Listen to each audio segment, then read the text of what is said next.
మరో breaking news చూస్తున్నాం. తెలంగాణలో ఐటీ దిగ్గజం కాగ్నిజెంట్ కొత్త క్యాంపస్కు ఈరోజు శంకుస్థాపన జరగనుంది. కొత్త క్యాంపస్ ఏర్పాటుకు సీఎం రేవంత్ అమెరికా పర్యటనలో ఆ కంపెనీ సీఈఓతో జరిపిన చర్చలు సఫలమయ్యాయి. కేవలం 10 రోజుల్లోనే కొత్త క్యాంపస్ ఏర్పాటు చేస్తామని సీఈఓ రవి కుమార్ సీఎంతో తెలిపారు. దీంతో హైదరాబాద్ కోకాపేటలోని జీఆర్ బిల్డింగ్ సమీపంలో ఈ క్యాంపస్ శంకుస్థాపనకు ఈరోజు సిద్ధమయ్యారు. ఈ కార్యక్రమానికి సీఎం రేవంత్ రెడ్డి ముఖ్య అతిథిగా హాజరవుతారు. అమెరికా, దక్షిణ కొరియా పర్యటన ముగించుకున్న సీఎం ఈరోజు ఉదయం హైదరాబాద్కు చేరుకున్నారు.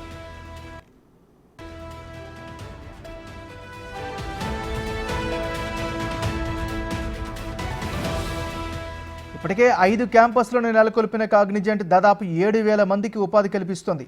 దీనికి అదనంగా ఇప్పుడు మరో 15,000 మందికి ఉద్యోగాలు లభించేలా 10 లక్షల చదరపు అడుగుల విస్తీర్ణంలో కొత్త క్యాంపస్ ఏర్పాటుకు రంగం సిద్ధం చేసింది.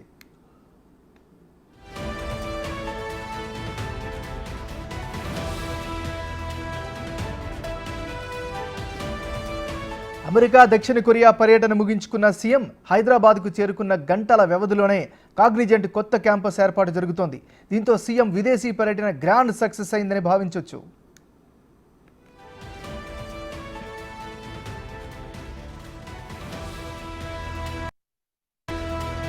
అమెరికాకు చెందిన కాగ్నిజెంట్ 3 దశాబ్దాల క్రితం మన దేశంలో తొలి క్యాంపస్ను చెన్నైలో ఏర్పాటు చేసింది.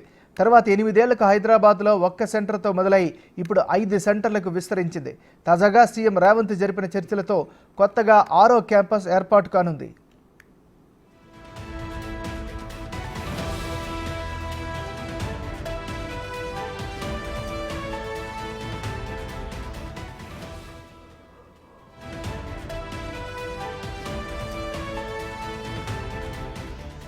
ఐటీ కారిడార్లోని వివిధ ప్రాంతాల్లో కాగ్నిజెంట్ 5 క్యాంపస్లలో దాదాపు 57,000 మంది ఉద్యోగులున్నారు. రాష్ట్రంలో ఐటీ రంగంలో అత్యధిక ఉద్యోగాలు కల్పిస్తున్న 2వ సంస్థగా కాగ్నిజెంట్కు పేరుంది. గడిచిన 2 ఏళ్లలో రాష్ట్రంలోని 34 వివిధ విద్యా సంస్థల నుంచి 7,500 మంది అప్పుడే ఇంజనీరింగ్ పూర్తి చేసుకున్న విద్యార్థులకు ఉద్యోగ అవకాశాలు కల్పించింది కాగ్నిజెంట్. గత ఆర్థిక సంవత్సరంలో తెలంగాణ నుంచి 7,725 కోట్ల ఐటీ ఎగుమతులను నమోదు చేసింది.